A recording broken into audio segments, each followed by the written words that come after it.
ኒቆዲሞስ ከጌታችን መጥቶ ምን ተማረ የሚለው የተማረው በርካታ ትምህርት ነው። ከተማራቸው ትምህርቶች መካከል አንዱን ብቻ እናንሳ።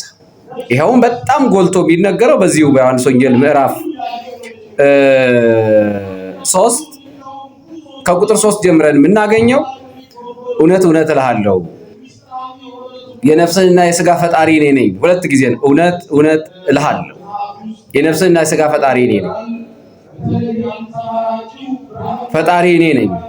እኔ አምላክ ነኝ። ትንቢቴ የተነገረልኝ ሱባኤ የተቆጠረ እኔ ነኝ። ሁለተኛ ያልተወለደ የእግዚአብሔር መንግስት ሊያይ አይችልም በሚል የምስጢረ ጥምቀትን ትምህርት ጀመረለት ለኒቆዲሞስ። ዮሐንስ ወንጌል ምዕራፍ 3 ከቁጥር 3 ጀምሮ ይሄ መልእክት የሚተላለፈው ለኛ ለተዋህዶ ልጆች አይደለም። ምክንያቱም ያ የተዋህዶ ልጆች በ40 በ80 ተጠምቀን የሥላሴ ልጅነትን አግኝተን ከአባታችን ከእግዚአብሔር ጋር ያለን ግንኙነት የአባትና የልጅ ያውም የጠበቀ የጠነከረ ግንኙነት ስላለን ልጆች እስከሆነ ድረስ በልጅነት እየተመላለስ በልጅነት መንፈስ አባታችን ሆይ ብለን እግዚአብሔርን እያመሰገን እያመለክን የምንኖር። ይህ መልእክት የሚተላለፈው ከጥምቀት ውጭ ይላሉ ሰዎች፣ በጥምቀት ላይ ለሚቀልዱ ሰዎች የሚተላለፍ መልእክት ነው፣ የሚሰጥ ትምህርት ነው። በዚህ ሳምንት ስለ ምስጢረ ጥምቀት በስፋት ይሰበካል። በስፋት የሚሰበከው ሰዎች መጥተው አምነው መጠመቅ የሥላሴ ልጅነት ማግኘት እንዲችሉ እንዲጠመቁ ነው። ጥምቀት የግድ ስለሆነ ጥምቀት ለድህነት በጣም አስፈላጊ ነው። ለድህነት በጣም አስፈላጊ። እውነት እውነት እልሃለሁ ሰው ሁለተኛ ካልተወለደ የእግዚአብሔር መንግስት ሊያይ አይችልም። ኒቆዲሞስ ግራ ገባው። ትምህርቱ አዲስ ነው። በብሉይ ኪዳን ያሉ መጽሐፍትን ኒቆዲሞስ ያውቃል። አዲስ ሆነበት።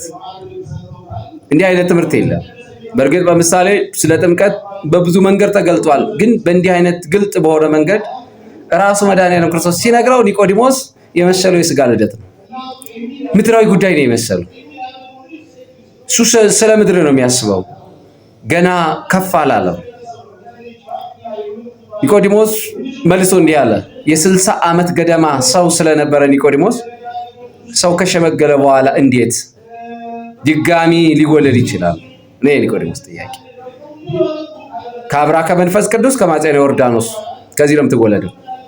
ልደቱ ረቂቅ ነው። ከሥጋ የተወለደ ከመንፈስ የተወለደ መንፈስ ነው። ከሥጋ የተወለደ ሥጋ ነው፣ ግዙፍ ነው። ከመንፈስ የተወለደ ደግሞ ረቂቅ ነው። የምትወለደው ከአብራ ከመንፈስ ቅዱስ ከማኅፀነ ዮርዳኖስ ነው የምትወለደው። ዮርዳኖስ በጥቅሉ ምን ማለት ነው? ሐሳብ ማለት ክርስቶስ በዕለተ ዓርብ ሲሰቀል ከቀኝ ጎኑ የፈሰሰ ንጹህ ውሃ ማየ ገቦ ይባላል። እሱ ገቦ ማለት ጎን ነው፣ ማይ ማለት ውሃ ነው። ዛሬ በቤተ ክርስቲያን ስልጣነ ክህነት ያለው ካህኑ አሐዱ አብ ቅዱስ፣ አሐዱ ወልድ ቅዱስ፣ አሐዱ ውእቱ መንፈስ ቅዱስ ከስም ሁሉ የከበረውን ስም የአብ የወልድ የመንፈስ ቅዱስ ስም ጠርቶ ውሃውን ሲባርከው ውሃው ተራ ውሃ ሳይሆን ጸጋ እግዚአብሔር ያለበት ውሃ ይሆናል። ማይገቡ ማለት እሱ ከአብራ ከመንፈስ ከማኅፀነ ዮርዳኖስ ማለት ይሄ። በዛ ተጠምቀን የሥላሴ ልጅነት እናገኛለን። ያ ውሃ ተራ ውሃ አይደለም። ያ ውሃ ጸጋ እግዚአብሔር ያለበት። ሁለተኛ ልትወለዱ ያስፈልጋችኋል፣ የግድ ነው። ለምን? ለመዳን። ሁለተኛ ያልተወለደ የእግዚአብሔር መንግስት ሊያይ አይችልም። መግባት አይደለም ማየት አይችልም፣ መግባት አይችልም፣ መውረስ አይችልም ተብሏል። እንደ ኦርቶዶክስ ተዋሕዶ ቤተክርስቲያን አስተምሮ አንድ ክርስቲያን 3 ነገሮችን መፈጸም ካልቻለ የመዳን ተስፋ የለው። እውነት ነው የምላችሁ፣ እኔ አይደለሁም። መድኃኒዓለም ክርስቶስ ነው ያስተማረው። ወንጌል ነው የሚናገር፣ ወንጌል ነው የሚመሰክረው። በክርስቶስ አምናለሁ የሚል ክርስቶስ ያስተማረውን ትምህርት ክርስቶስ ያዘዘውን ትእዛዝ ሊፈጽም የግድ። እነኚህ 3 ነገሮች የምናከናውነው ለምንድን ነው ካልን እንዘረዘራቸዋለን። ለምንድን ነው ካልን ክርስቶስ በዕለተ ዓርብ በከበረ ደሙ ፈሳሽነት ስጋውን ቆርሶ ደሙን አፍስሶ የዓለምን መዳን ፈጽሟል። ያ የዓለም መዳን ቅዱስ ጳውሎስ በኤፌሶን መልእክቱ ምዕራፍ 2 ቁጥር 5 ጀምረን ስንመለከት እንደሚነግረን እንደምናገኘው ከጥልቅ ፍቅሩ የተነሳ በጸጋው ድናቸዋል ይላል ቅዱስ ጳውሎስ። ጸጋ ይባላል።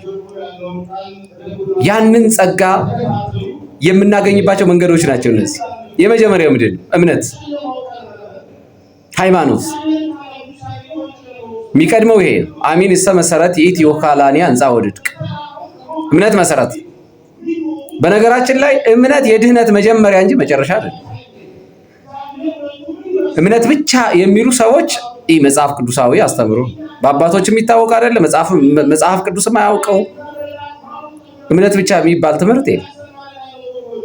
እምነት የድህነት መጀመሪያ ነው። አስፈላጊ ነው። መጀመሪያ ላይ የምናስቀምጠው ደረጃ አንድ ላይ ያለ። ሃይማኖቱ ምንድን ነው? እምነት ምንድን ነው? በጥቅሉ ስንተረጉመው ሃይማኖት እግዚአብሔር አለ ብሎ ማመን ነው፣ እናምናለን። እምነትሳ ያለው እግዚአብሔር ይችላል። ምን ማድረግ? ማዳን ይችላል፣ መፈወስ ይችላል። አንዳች ነገር የማይችለው ነገር የለም። እስመ አልቦ ነገር ዘይሳን፣ ለእግዚአብሔር የሚሳነው ምንም ነገር የለም ብሎ ማመን። በጥቅል ትርጉሙ ይሄ። ዘርዘር ስናደርገው እምነት ምንድን ነው? እምነት 4 ትርጉሞች አሉት። ቅዱስ ጳውሎስ በዕብራውያን መልእክቱ ምዕራፍ 11 ከቁጥር 1 ጀምረን ስንመለከት አንደኛው ትርጉም እምነትስ ተስፋ ስለምናደርገው ነገር እርግጠኞች እንድንሆን የሚያደርገን ነው ይላል። ትክክል ነው። ተስፋ ብናደርገው ነገር አለ። አዎ፣ ሰለስቱ ምዕት በጸሎተ ሃይማኖት የሃይማኖት መግለጫ ሲያወጡ ወደ 12 አንቀጽ አለው። መጨረሻ ላይ ወንሴፎ ትንሣኤ ሙታን ወሕይወተ ዘይመጽእ፣ የሙታንን ትንሣኤ መነሳት ተስፋ እናደርጋለን፣ የሚመጣውን ሕይወት። ይህን እኛ ክርስቲያኖች ተስፋ እናደርጋለን። ተስፋ የምናደርገውን ነገር ደግሞ በእምነት እናረጋግጣለን። ይሄ ነው ትምህርታችን። በእምነት ማረጋገጥ። ተስፋ የምናደርገው ነገር አለ። አዎ፣ ምንድን ነው እሱ? የሙታን ትንሣኤ። ክርስቶስ ይመጣል፣ ሙታን ይነሳሉ። ተስፋችን እንደሚመጣና እንደምንነሳ፣ በቀኝ እንደምንቆምና መንግስቱን እንደምንወርስ በእምነት እርግጠኞች ነው። ይሄ እምነት ትርጉም ይሄ ውስጣችን ላይ አለ። እምነት አለን ስንል ተስፋ ስለምናደርገው ነገር እርግጠኞች የሚያደርገንን እምነት ይዘናል ማለት ነው። ይዘናል፣ እርግጠኞች የሚያደርገንን እምነት ይዘናል። የሚመጣውን ህይወት፣ አዎ የሚመጣ ህይወት አለ። አንዳንድ ሰው ከሞተ በቃ አለቀ፣ ደቀቀ፣ ተቋረጠ ሁሉ ነገር የሚመስለው አለ። ግን ሞት የህይወት መጀመሪያ ነው። ከሞት በኋላ ህይወት አለ። ከመቃብር በላይ ታሪክ ያለን ሰዎች ነን እኛ አዲስ ኪዳን ክርስቲያኖች። በብሉይ ኪዳን የነበሩ ሰዎች ያው ታሪክ አልነበራቸው። ታሪካቸው ከመቃብር በታች ነበር። ወደ ሲኦል ወርዶ ነበር። በመከራ ውስጥ ነበሩ። እኛ ግን ከመቃብር በላይ ምን አለን? ታሪክ አለን። ክርስቶስ በትንሣኤው ትንሣኤያችን አብስሮልናል። እንደምንነሳ ምን ተስፋ እናደርጋለን። ተስፋ ስለምናደርገው ነገር ደግሞ በእምነት እርግጠኞች ነው። ተስፋ የማደርገው ነገር አለ። አዎ ህይወት፣ የህይወት ጉዳይ 3 አይነት ህይወቶች አሉ። ለመላእክት የተሰጠ ህይወት አለ፣ ለእንስሳት የተሰጠ ህይወት አለ፣ ለሰው የተሰጠ ህይወት አለ። የመላእክት በተፈጥሮ የተሰጠ በሞት የማይነጠቅ ለዘላለም የሚኖር ነው። ለእንስሳት የተሰጠ በተፈጥሮ የተሰጠ ያው ደማዊት ነፍስ ነው፣ በሞት የሚነጠቅ መልሶ የማይሰጥ። የሰው ግን በተፈጥሮ የተሰጠ በሞት የሚነጠቅ መልሶ በትንሣኤ ዘጉባኤ በመጨረሻው ዘመን ክርስቶስ ሲመጣ ለሰው የሚሰጥ ህይወት። ይሄን ህይወት ተስፋ እናደርጋለን። ተስፋ የምናደርገውን ደግሞ በእምነት እናረጋግጣለን። አንደኛው ይሄ የእምነት ትርጉም ተስፋ ስለምናደርገው ነገር በእምነት እርግጠኞች መሆን፣ እርግጠኛ መሆን፣ ይሄ የእምነት ትርጉም። ሁለተኛው ከዛው ዕብራውያን ቀጠል አድርጎ የሚናገረው ምንድን ነው? የሚታየው ከማይታየው እንደሆነ እናምናለን። የሚገርም ቃል ነው። የሚታየው ከማይታየው፣ ግዙፉ ከረቂቁ ነው የሆነው የተፈጠረው ሁሉ በእርሱ ሆነ። ዮሐንስ ወንጌል ምዕራፍ 1 ከቁጥር 1 በመጀመሪያ ቃል ነበረ፣ ቃልም በእግዚአብሔር ዘንድ ነበረ፣ ቃልም እግዚአብሔር ነበረ፣ ሁሉ በእርሱ ሆነ።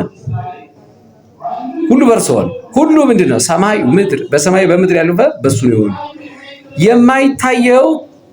የሚታየው ከማይታየው እንደሆነ፣ እንደመጣ፣ እንደተፈጠረ፣ እንደተከናወነ። የማይታየው ማን ነው? እግዚአብሔር። በባህሪው እግዚአብሔር አይታይም። ከማይታየው ከእግዚአብሔር እንደሆነ እናምናለን። እርግጠኞች ነን። እርግጠኞች ነን ማለትን ማለት ነው የእኛን ፍጡርነት የእግዚአብሔርን ፈጣሪነት የምናረጋግጥበት ነው እምነት ማለት ነው። ሶስተኛ በመዝሙረ ዳዊት መዝሙር 117 ከቁጥር 8 ጀምረን ስንመለከት በሰው ከመታመን በእግዚአብሔር መታመን ይሻላል ይላል። የእምነት ትርጉም እግዚአብሔር መታመኛ ማድረግ ማለት ነው። ከዚህ ጋር የተነሳ የእምነት ትርጉም ይሄ ትርጉም በደንብ ስናየው እኛ ውስጥ ላይ ያለው የትኛው ነው የሚለው መረዳት እንችል። በሰው ከመታመን በእግዚአብሔር መታመን ይሻላል። እውነት ነው፣ በእግዚአብሔር መታመን ይሻላል። ሰውማ ትላንት አምነን ነው እኮ ክዶናል እኮ። ትላንት ያመንነው ትላንት ያመናት ክዳናለች፣ ተደግፈናት ክንዱ ዝሏል፣ ተደግፈነው ክንዱ ዝሏል። ቢደገፉት የማይዝል ክንዱ፣ ቢያምኑት የማይከዳ አባት አለ መድኃኔዓለም ነው እሱ። ተደገፉብኛል። እምነት ያለው ሰው እግዚአብሔር መታመኛ ያደርጋል። እግዚአብሔር መታመኛዬ ነው ይላል። እግዚአብሔር ኃይሌ ነው፣ እግዚአብሔር ፈውሴ ነው። በተለይ በመከራ ጊዜ መጠጊያ አንተ ነህ ይላል። እግዚአብሔር ጋር ይጣበቃል፣ ተጣብቆም ፍሬ ያፈራል ማለት ነው። የእምነት ትርጉም ሶስተኛ ነው። አራተኛው ለእግዚአብሔር መታመን ነው። የእምነት ትርጉም በዕብራውያን መልእክት ቅዱስ ጳውሎስ ምዕራፍ 2 ቁጥር 10 ጀምረን ስንመለከት እስከ ሞት ድረስ የታመንከው ለማን? ለእግዚአብሔር። ለእግዚአብሔር መታመን ማለት እግዚአብሔር የሰጠን ሕግ አለ፣ ትእዛዝ፣ ያንን በመጠበቅ ረገድ ታማኞች መሆን መቻል እና የመጀመሪያው የድህነት መንገድ እምነት ነው። ብቻ ግን አይደለም የድህነት መጀመሪያ። ሁለተኛው ምስጢራት መፈጸም። ወደ ዕለቱ ትምህርት መጣን። ጌታችን በኒቆዲሞስ በኩል ወደ አስተላለፈው መልእክት መጣን። ምስጢራት መፈጸም። ምስጢራት ምንላቸው ምንድን ናቸው? አንደኛ ምስጢረ ጥምቀት። ሰው ካልተጠመቀ የመዳን ተስፋ የለውም ይላል መጽሐፍ ቅዱስ። ማርቆስ ወንጌል ምዕራፍ 16 ከቁጥር 15 ጀምረን ስንመለከት ወደ ዓለም ሁሉ ሂዱ፣ ወንጌልን ለፍጥረት ስበኩ። ወንጌል ስለ ክርስቶስ ነው።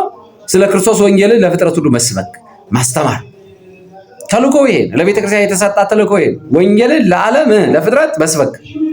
ያመነ የተጠመቀም ይድናል እያላችሁ ስበኩ እኮ ነው። አምኖ የተጠመቀ ነው የሚድነው እንጂ ያመነ ብቻ አይደለም፣ እምነት ብቻ የምትል ይህ መጽሐፍ ቅዱሳዊ የሆነ አስተምሮ እንደሆነ ልትረዳ ይገባል እያልኩ ነው። አምኖ የተጠመቀ ነው የሚለው። በእርግጥ ሕፃናትን አይመለከትም ይሄ ክፍል። ሕፃናትን በተመለከተ ደግሞ ራሱን የቻለ የመጽሐፍ ቅዱስ ክፍል አለ፣ አንስቶ መነጋገር ይቻላል። ብዙ ጊዜ የፕሮቴስታንቱ መደበቂያዎች ሕፃናት ናቸው እና ይሄ በቀኝ በኩል የተሰቀለው የፈረደበት ጥጦስ እሱ ጋር ሄደው ይደበቃሉ። ሕፃናት ጋር ሄደው ሊደበቁ ይሞክራሉ። መደበቅ አይቻልም። ያም ምክንያት አለው። የሕፃናትም ራሱን የቻለ ምክንያት አለው። ስለ ጥምቀት መጽሐፍ ቅዱስ እንዲህ ነው የሚናገረው። ያመነ የተጠመቀም ይድናል ነው ያለው። ስለዚህ መዳን የፈለገ አምኖ መጠመቅ አለበት። ይሄ ቤተክርስቲያን ትምህርት ነው። የመጽሐፍ ቅዱስ ትምህርት ነው። ይሄ የአባቶች ትምህርት ነው። የአባቶች ትምህርት ነው። ይሄ የቅዱሳን ሐዋርያት ትምህርት ነው። አምኖ የተጠመቀ ይድናል። ልጨምርላችሁ ገላትያ 3:27 ላይ እለ ተጠመቅሙ በክርስቶስ ክርስቶሳ ለበስክሙ ግዕዝ። በክርስቶስ የተጠመቃችሁ እናንተ ክርስቶስን ለብሳችሁታል። ታዲያ ክርስቶስን ሳትለብስ እንዴት ነው መዳን የምትችለው? እኛ እኮ እንድናለን፣ ድነናል፣ እየዳን ነው፣ እንድናለን የምንለው እኮ ክርስቶስን ለብሰን እኮ ክርስቶስን ለብሰን እኮ ነው። ክርስቶስን ለብሰን እኮ ነው። ክርስቶስን ደግሞ መልበስ የሚቻለው በጥምቀት የተጠመቃችሁ አላ ቅዱስ ጳውሎስ። ካልተጠመቅክ እንዴት ክርስቶስን ልትለብስ ትችላለህ? ከክርስቶስ ጋር እንዴት አንድ ትሆኑ ዘንድ እኮ ነው የተጠመቃችሁ። ክርስቶስን የለበስነው በጥምቀት ነው። አንድ የሆነው በጥምቀት ነው። የምንድነው አምነን ስንጠመቅ። መጽሐፍ ቅዱስ የሚናገረው ይሄን። አንድ ጥቅስ ልጨምር። የሐዋርያት ሥራ ምዕራፍ 2 ቁጥር 37 ጀምረን ስንመለከት ይህን በነገራቸው ጊዜ ልባቸው ተነካ። ይህ ምንድን ነው? ይሄ ነገረ ክርስቶስ እኮ ነው። ስለ ክርስቶስ ቅዱስ ጴጥሮስ ሰበካቸው። ልባቸው ተነካ፣ ገባቸው፣ አመኑበት። ምን እናድርግ? እንድን ዘንድ ምን እናድርግ አሉት። እያንዳንዳችሁ ንስሐ ግቡ፣ ኃጢአታችሁ ይሰረይ ዘንድ፣ እደግመዋለሁ፣ ኃጢአታችሁ ይሰረይ ዘንድ በኢየሱስ ክርስቶስ ስም ተጠመቁ። ተጠመቃ መተህ ካልተጠመቅ የመዳን ተስፋ የለም። ጥምቀት የምንጠመቀው ለምንድን ነው? ያችን ልዩ ጸጋ፣ ያችን መዳን ለማግኘት ነው። ጥምቀት የኛ ስራ አይደለም፣ የእግዚአብሔር ስጦታ ነው። ጸጋውን ማግኛ መንገድ። በመጮህ ብቻ ጸጋውን ማግኘት አይቻልም። በዚህ መንገድ አልፎ ነው የሚገኘው አለ ክርስቶስ። የኃጢአት ስርየት ማግኘት ይቻላል። ቅድም የጠቀስነው ጸሎተ ሃይማኖት ነው። ወነአምን በኃጢ ጥምቀት ለስርየት ኃጢአት በምሳሌ በአንዲት ጥምቀት እናምናለን። ይህ ማለት በተለያየ ቤተ እምነት የነበሩ ሰዎች፣ በኃጢአት ውስጥ የነበሩ ሰዎች ሲመጡ ሲጠመቁ የኃጢአት ስርየት ያገኛሉ። ኃጢአታቸው ይታጠብላቸዋል፣ ኃጢአታቸው ይወገድላቸዋል ማለት ነው። ኃጢአታችሁ ይሰረይ፣ የመንፈስ ቅዱስን ስጦታ ትቀበላላችሁ። በጥምቀት የመንፈስ ቅዱስ ስጦታ ማለት ጸጋ ነው። ያ መዳን ነው። ጸጋው እሱን እናገኛለን። ለመዳን የግድ ነው ያስፈልጋል። እና በዚህ በሰባተኛው ሳምንት የተላለፈው መልእክት የድህነታችን ጉዳይ ያለበት ነው ማለት ምንድነው? በዚህ በኩል አልፈን ነው ብለን እናምናለን። መጽሐፍ ቅዱስ የሚናገረው እሱ ነው። ክርስቶስ የሚያስተማረው እሱ ነው። ቅዱስ ጴጥሮስም የተናገረው ያስተማረው ይሄ ነው። ተጠመቁ በክርስቶስ ስም። አንድ ነገር እናንሳ። የምንጠመቀው በማን ስም ነው?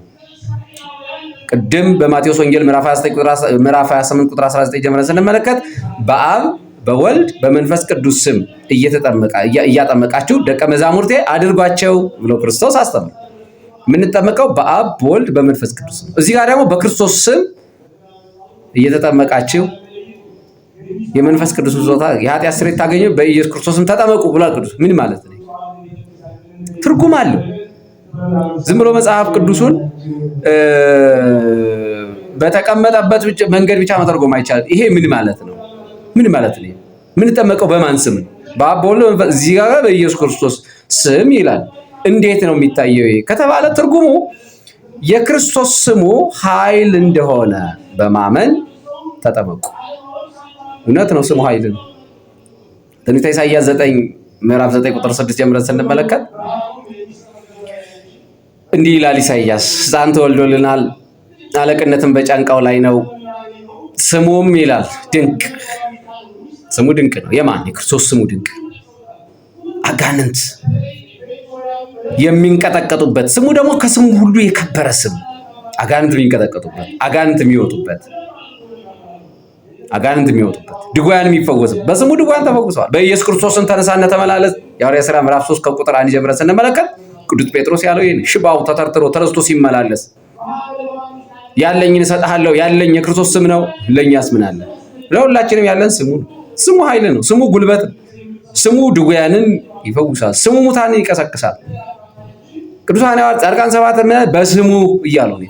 በስሙ ተነስ፣ ድውያንን ፈውሰዋል፣ ሙታንን አስነሳ። በማን? በስሙ። ስሙ ኃይል እንደሆነ በማመን ነው የምንጠመቀው። ይጀመር ትምህርት ይሰጣል። የዶግማ ትምህርቶች 5 አማረ ምስጢር አሉ። ሰው እነሱን ከተማረ በኋላ የሚጠመቀው። ለዛ ጥምቀት የግድ ነው የምንለው ከዚህ የተነሳ ነው። የኃጢአት ስርየት የሚገኝበት ነው። የምንድነው በጥምቀት በኩል ስናልፍ ነው። ምን እያልን ነው? ይሄን ስንል ያችን ጸጋ ክርስቶስ በቸርነቱ የፈጸማትን ያችን የመዳን ጸጋ የምናገኘው መጠመቅ ስንችል ነው። በጥምቀት አባል እንሆንና ከዛ ቀጥሎ ደግሞ ከዚሁ ጋር የተያዘው ምስጢር ደግሞ በቁርባን የክርስቶስ አካል እንሆናለን። እምነት አለ፣ ጥምቀት አለ፣ ቁርባን አለ፣ ቅዱስ ቁርባን አለ። ማቴዎስ 26 ቁጥር 26 ጀምረን ስንመለከት ምንድነው የሚለን? ህብስቱን አነሳ፣ ይህ ስጋዬ ነው አላቸው። ጽዋውን አነሳ፣ ይህ ደሜ ነው አላቸው። ደቀ መዛሙርቱ ቀጥሎ ምንድነው ያላቸው? ቁጥር 28 ላይ ስለ ብዙዎች ኃጢአት ይቅርታ የሚፈሰው የአዲስ ኪዳን ደሜ ይሄ ነው። ስለ ብዙዎች የኃጢአት ይቅርታ የሚፈሰው የአዲስ ኪዳን ደሜ ይሄ። ክርስቶስ ይህ ስጋዬ ነው ይህ ደሜ ነው ካለ ከኛ የሚጠበቀው ምንድነው? በእምነት አሜን ስጋህ ነው አሜን ደምህ ነው መቀበል። ስጋና ደሙ መቀበል መቁረብ ማለት ነው። አማናዊ ነው ብሎ በስጋና በደሙ ማመን ማለት ነው። ስንቆርብ ምን እናገኛለን? አንደኛ የኃጢአት ስርየት እናገኛለን። ስለ ብዙዎች የኃጢአት ይቅርታ ነው። ሰው ኃጢአት ይሰራል፣ ንስሐ ይገባል። ከዛ በኋላ ንስሐ ከገባ በኋላ ቅዱስ ስጋውን ክቡር ደሙን ሲቀበል ከክርስቶስ ጋር ይታረቃል። ዛሬም ደሙ ትኩስ ነው መታረቂያችን። ዛሬም ስጋው ትኩስ ነው መታረቂያችን። ከእግዚአብሔር ጋር ስንጣላ፣ በኃጢአት ምክንያት ስንወድቅ የምንነሳበት፣ የምንታረቅበት፣ ወደ እርሱ የምንቀርብበት ቅዱስ ቁርባን ነው። ሰው ንስሐ ገብቶ ቢቀር ፍጹም የኃጢአት ይቅርታ ነው ያገኘው። የኃጢአት ይቅርታ የሚያገኘው ንስሐ ገብቶ መቁረብ ሲችል፣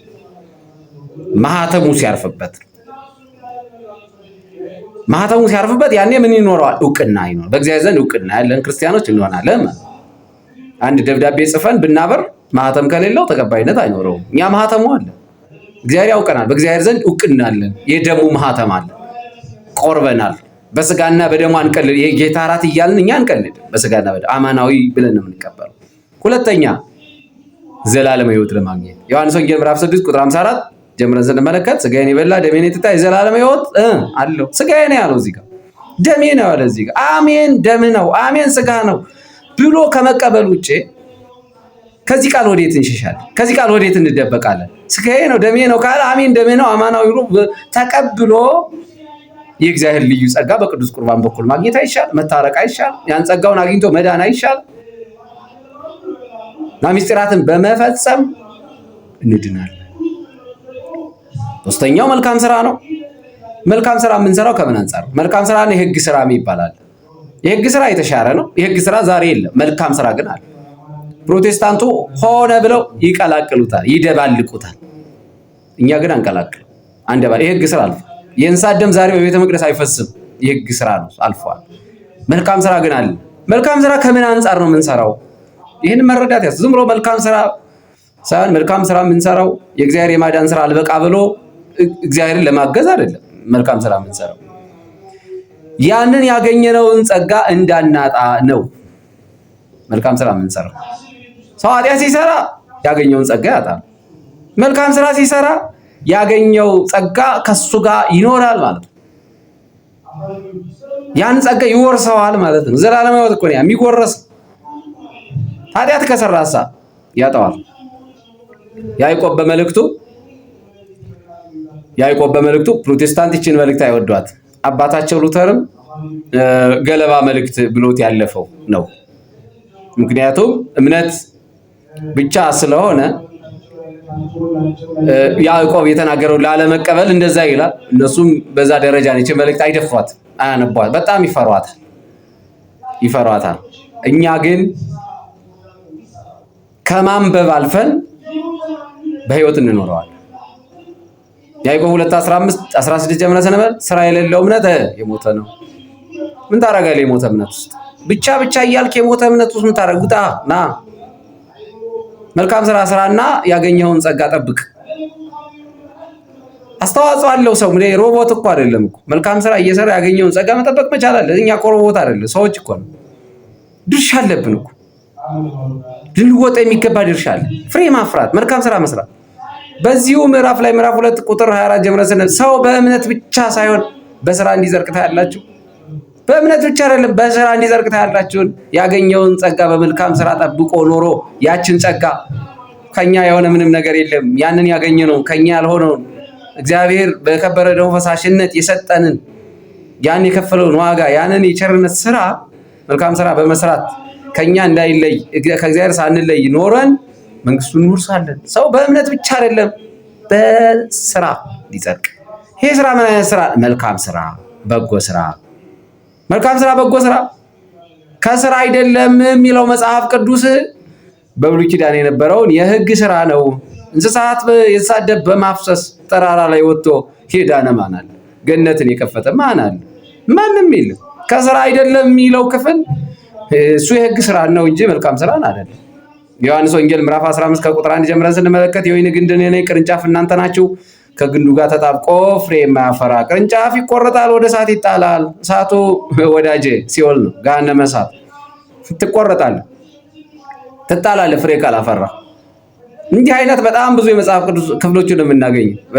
በማቴዎስ ወንጌል ምዕራፍ 3 ከቁጥር 10 ጀምረን ስንመለከት ምሳር በዛፎቹ ላይ ተቃጥቷል፣ ፍሬ የማያፈራ ዛፍ ይቆረጣል፣ ወደ እሳት ምን ይላል? ይጣላል። አዎ ይጣላል። ምሳር እኮ ስልጣን እግዚአብሔር ነው። ዛፎቹ እኛ ነን። ፍሬ ካላፈራ እንቆረጣለን። ለምን? ምድርን እናጎሰቁላለን። ምድርን ያጎሰቆሉ ፍሬ የሌላቸው ፍሬ አልባ የሆኑ ሰዎች ያሉ እግዚአብሔር እድል የሰጣቸው እግዚአብሔር ጊዜ የሰጣቸው ፍሬ እንዲያፈሩ ጊዜ የሰጣቸው እንዲያምኑ ጊዜ የሰጣቸው አምነው ደግሞ እምነታቸውን በስራ እንዲገልጡ ጊዜ የተሰጣቸው ሰዎች አሉ። ግን አንድ ቀን መቆረጣቸው ግን አይቀርም። መቆረጣቸው አይቀሬ ነው። እግዚአብሔር አንድ ቀን ሲመጣ ይቆርጣቸዋል። ከዛ በፊት ግን ጥሪያችንን እናቀርባለን። ኑ ፍሬ አፍሩ። በዚህ መንገድ ጌታችን ለኒቆዲሞስ የምስጢረ ጥምቀትን ጉዳይ ቁልጭ አድርጎ በጎላ በተረዳ ነግሮታል፣ አስተምሮታል። 7ኛው ሳምንት ምስጢረ ጥምቀት ለኒቆዲሞስ ወይም በኒቆዲሞስ በኩል ለሁላችንም የተሰጠ ትምህርት እንዳለ ቤተክርስቲያናችን ትነግረናለች፣ ታስተምረናለች። ከኒቆዲሞስ ምን እንማር? አንደኛ አትህት ወርስ፣ ራስን ዝቅ ማድረግ። ኒቆዲሞስ ባለ ሀብታም ነው። ኒቆዲሞስ አለቃ ነው። ኒቆዲሞስ የተማረ ነው፣ ምሁረ ኦሪት ግን እውቀቱ፣ ሀብቱ፣ ስልጣኑ ምን አልሆነውም? ፈተና አልሆነበት፣ እንቅፋት አልሆነበት፣ ስበብ ምክንያት አልሆነበት። ራሱን ዝቅ አድርጎ መጣ። ወደ ማን? ወደ ክርስቶስ። ይሄ አትሕቶርስ ራስን ዝቅ ማድረግ። ብዙዎቻችን ትንሽ ነገር ሲኖረን እንቆፈሳለን፣ ራሳችን ከፍ ከፍ እናደርጋለን። ድንገት ቢዘንብልን ጠዋትና ከሰዓት ንግግራችን፣ አረማመዳችን፣ ሁሉ ነገራችን የተለየ ነው የሚሆነው። ራስን ዝቅ ማድረግ ይገባል። ከኛ የሆነ ምንም ነገር የለም፣ ሁሉም የእግዚአብሔር ነው። ብፁዓን ነዳያን በመንፈስ አለ ራሳቸውን ባዶ የሚያደርጉ ይሄ እኔ አይደለም የእግዚአብሔር ነው የሚሉ ሰዎች፣ ሀብትም ቢኖር ስልጣን ቢኖር እውቀት፣ ሁሉ ነገር የእግዚአብሔር ነው ብለው የሚያምኑ ሰዎች እነሱ ብፁዓን ናቸው፣ ንዑዳን እድለኞች ናቸው። ኒቆዲሞስ እንደዚህ አይነት ሰው አንደኛ ለባለስልጣናት ኒቆዲሞስ ምሳሌ ነው። ባለስልጣን ራሳቸው ዝቅ እንዲያደርጉ፣ ዝቅ ብለው ወንጌል መማር እንዲችሉ፣ በምንም ጉዳይ እንዳያሳበው፣ ባለስልጣን ስለሆኑ ብቻ ራሳቸውን ከፍ አድርገው እንዳያዩ፣ በእግዚአብሔር ዘንድ ሁሉም እኩል እንደሆነ ኒቆዲሞስ ለባለስልጣናቱ ትልቅ ምሳሌ ነው። ለባለ ሀብቶች ኒቆዲሞስ ትልቅ ምሳሌ ነው። ባለ ሀብቶች የኒቆዲሞስን ታሪክ ተመልከቱ። አንዳንዴም ባተማሩ እንጂ ገንዘብ ትሰጣላችሁ፣ ቤተክርስቲያን ታሰራላችሁ፣ ለጉባኤ ወጪ ታወጣላችሁ። እናንተ ግን የላችሁ። ቃለ ወንጌሉን እየተማራችሁ አለ። መጀመሪያ ራሳችሁን ስጡ። መጀመሪያ ተማሩ። ቤተክርስቲያን የምትፈልገው የእናንተን ድህነት ነው። ከዚህ የተነሳ ኒቆዲሞስ ለባለ ሀብቶች ጊዜ የለኝም ለሚሉት፣ ጊዜ የለኝም እያሉ ከቤተክርስቲያን ለራቁት፣ በዕለተ ሰንበት ሳይቀር ለማይመጡት ወደ ቤተክርስቲያን ኒቆዲሞስ ትልቅ ምሳሌ ነው። ትልቅ ምሳሌ ነው። ሶስተኛ ምሁራን ነን አዋቂዎች ነን ለሚሉ ሰዎች፣ በዚህ ምክንያት ራሳቸው ከፍ ለሚያደርግ፣ ሲጀመር እውቀት ማለት ወደ ክርስቶስ የሚያደርስ ካልሆነ ከንቱ ነው። ብዙ ነገር ልናውቅ እንችላለን። ብዙ ነገር ዲግሪ ሊኖረው ይችላል። ሌላም ነገር ሊኖር ይችላል። ስለ ዓለም በጣም ብዙ ነገር መተንተን መናገር እንችላለን። ወደ ክርስቶስ ካላደረሰን ግን እውቀት ባዶ ነው። እውቀት ማለት ወደ ክርስቶስ የምንደርስበት ካልሆነ ሁላችንም በአንድም በሌላ መንገድ ተምረን ሊሆን ይችላል። ግን ያ የተማርነው ዓለማዊ ትምህርት እንኳን ቢሆን ክርስቶስን እንድናውቅ ካላደረገ፣ ዓለማዊ ትምህርት ምንድን ነው? ክርስቶስ ለፈጠረው ነገር አይደል ያሳየን? ፈጣሪውን ማወቅ አለብን። ወደሱ መቅረብ አለብን። እውቀት ማለት መርቶ ከክርስቶስ ጋር የሚያደርግ እውቀት ማለት እሱ። አዋቂዎች ነን የምትሉ ሰዎች የክርስቶስ እንደራሴዎች የሆኑ ካህናት አሉ፣ መምህራን አሉ። ቀረብ ብሎ መጠየቅ፣ ማንበብ፣ መማር፣ ራስን ዝቅ ማድረግ አስፈላጊ ነው። አትሕቶርስ ይባላል። ራስን ዝቅ ማድረግ ከኒቆዲሞስ ነው። ኒቆዲሞስ እኔ አለቃ ነኝ፣ እኔ ሀብታም ነኝ። በነገራችን ላይ ሀብት፣ ስልጣን፣ እውቀት ዓለምን ሊያስተዳድሩ የሚችሉ ሀብቶች ናቸው። ይህ ሁሉ እያለው ነው አሁን ዛሬ በእኛ መካከል እነኚህ ሶስቱን አሟልቶ የያዘ ሰው እምብዛም አይገኝም። እውቀት ሲኖረው ሀብት የለው፣ ሀብት ሲኖረው ደግሞ እውቀት ላይኖረው ይችላል፣ ሀብት ላይኖረው ይችላል። እና ሶስቱ ተሟልተው አይሰጡም። ኒቆዲሞስ ግን ሶስቱም ዓለምን ሊመሩ ሊያስተዳድሩ የሚችሉ ሀብቶች እያሉት ዝቅ አለ።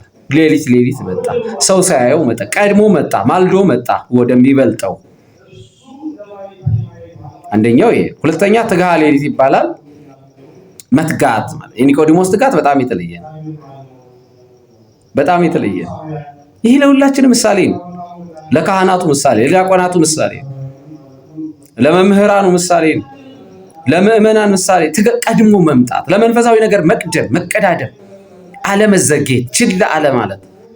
ኒቆዲሞስ አልዘገየም፣ ችላ ማለት እስከ መጨረሻ ድረስ ቀጥለው ብዙ ነገሮችን አውቋል፣ ብዙ ነገሮችን ተምሯል። ማወቅ ያለበትን ነገር ሁሉ ለማወቅ ተግቷል፣ ወጥቷል፣ ወርዷል።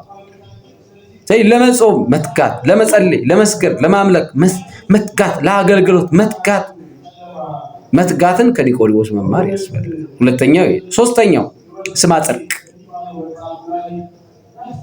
የእውነት ምስክር መሆን። ክርስቶስ ኒቆዲሞስ ስለ ክርስቶስ ኢየሱስ የእውነት ምስክር ሆኖ አገልግሏል። ማለት መስክሯል፣ ስለ ኢየሱስ ክርስቶስ መስክሯል። እውነተኛ ምስክር ሆኗል ስለ ክርስቶስ በአይሁድ ፊት፣ በፈሪሳውያን ፊት መስክሯል። የእውነት ምስክር መሆን አንተ ሙሳ ለዚህ ነገር እኛ ምስክር ምዕመናን ምስክር ካህናት ምስክሮች ስለሆነው ነገር ክርስቶስ ስለፈጸመን ስላደረገልን ነገር ምስክሮች ነን። እኔም እናንተ ምስክሮች። ይሄን በሄዱበት ሁሉ መመስከር ያስፈልጋል። ነገረ ክርስቶስን መመስከር ያስፈልጋል። ነገረ ድን መመስከር መናገር ያስፈልጋል። ኒቆዲሞስ የመሰከረ የተናገረው ይሄንን ነው። ሳይፈራ ሳያፍር ሳይሸማቀቅ። አራተኛ እስከ መጨረሻ መጽናት። ኒቆዲሞስ ታስታውሳላችሁ፣ ቅዱስ ኃያል ቅዱስ ሕያው ዘኢይመውት ከዮሴፍ ጋር ሆኖ የጌታችን ቅዱስ ስጋውን የገነዘ እስከ መጨረሻ የጸና በቤተ ክርስቲያን ምስራ የራሱን አስተዋጽኦ ያደረገ። እኛም እስከ መጨረሻ እንጽና። ትላንት የጀመሩ ዛሬ የሌሏል።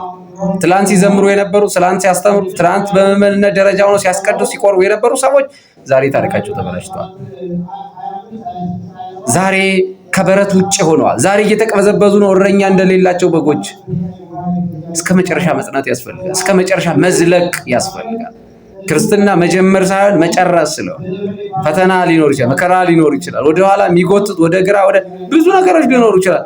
ግን እስከ መጨረሻ ንጽና የሚለው የትምህርታችን ማጠቃለያ ነው። ስለነበረን ቆይታ እግዚአብሔር አምላካችን ስሙ ይመስገን። ይቆየን።